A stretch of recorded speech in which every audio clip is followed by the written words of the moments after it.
সবাইকে ইসলামিক সম্ভাষণ জানাই। আসসালামু আলাইকুম রহমতুল্লাহি ওবরাকাতু। সুপ্রিয় দর্শক বন্ধুরা,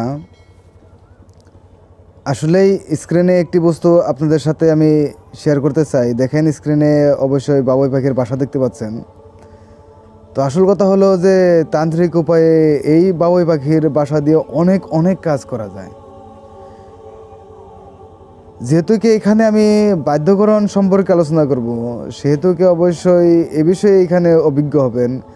আর এটি দিয়ে অবশ্যই অন্যান্য বহু রোগের চিকিৎসা করা যায়, সে সম্পর্কে আমার অভিজ্ঞতা আছে। তবে শুনুন আজকের এই এপিসোডে বাধ্যকরণ করার বিষয়ে বিশেষ কিছু বক্তব্য। তো যে কোনো মানুষকে বাধ্যকরণ করার জন্য তার নাম আবশ্যক হয়। তার নাম ছাড়া কিন্তু কোনো কাজে আপনি তাকে বাধ্য করতে পারবেন না ডাইরেক্টলি। ইনডাইরেক্টলি অনেক অনেক বস্তু দিয়ে যদিও নাম ছাড়া বশীকরণ করা যায়, সে সম্পর্কেও আমার জানা আছে। তবে নাম হলে সবচেয়ে ভালো হয়, আর তার মা এবং তার বাবার নাম যদি থাকে তাহলে আরও বেশি ভালো হয়। প্লাস তাদের গ্রাম বা শহর, কোন গ্রামে থাকে, কোন শহরে থাকে, সেই স্থানটার নাম, লোকেশনটা যদি জানা যায়, একদম মানে খুব সহজেই আরও ডাইরেক্টলি হয়ে যায় সেটা।